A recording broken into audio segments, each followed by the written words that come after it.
The same oppression that they fought in Egypt that landed him in trouble, that put him on exile. He got to exile. Somebody else out here will say, well, you know what, I won't do that anymore. It's not worth it trying to help people. It's not worth it trying to believe in people. It's not worth it trying to do good. Because every time I try to do good, people in church speak ill about me. Every time I try to help somebody, people in church lambast me. They gossip about me. But don't stop doing good.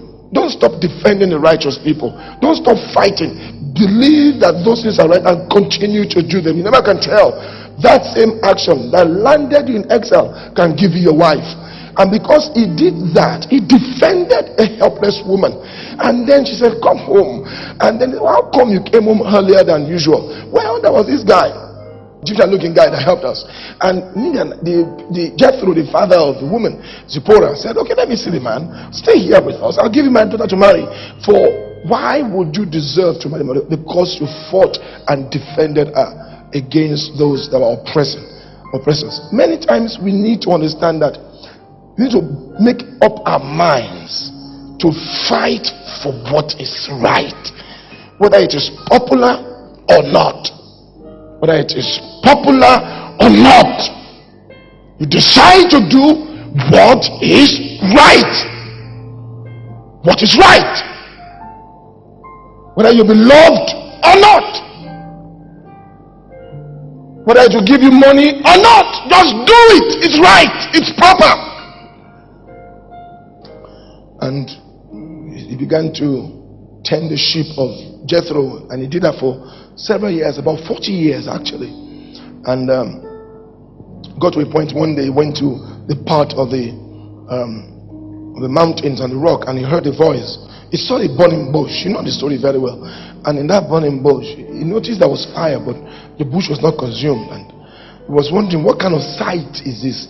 God wanted to catch his attention. God sometimes does things just to catch our attention, just to pull us closer, so sometimes when some things happen in our lives and our homes, it's God trying to make us come to a secret place. Sometimes God will allow things to happen so we can be drawn to the place of prayers and the place of communion and the place of intimacy with him. Sometimes God will allow some what you call havocs to happen, but those havocs actually will not harm us, because there was fire but it was not harmful.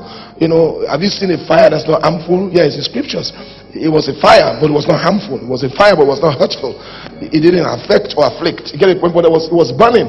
It was burning but it was not harmful or hurtful.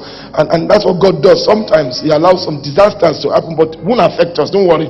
He allows some things to happen to us but won't really have any devastation on our lives. And God allows that to happen once in a while, just to get us closer to him, because he notices that sometimes we just get drawn away from him. So he allowed some persecution to arise. When the church was cold in the book of Acts, he allowed the enemy to persecute the church. Why? He wanted the church to come close, and so the church moved close to God. God help us. Yes, that's what I was trying to do, try to get you closer to me, because I noticed that the wealth that I've given you, the blessings I've given you, were beginning to get into your head and pull you away from me. So what I would do is I would sometimes want to get your attention. I'll do things around you.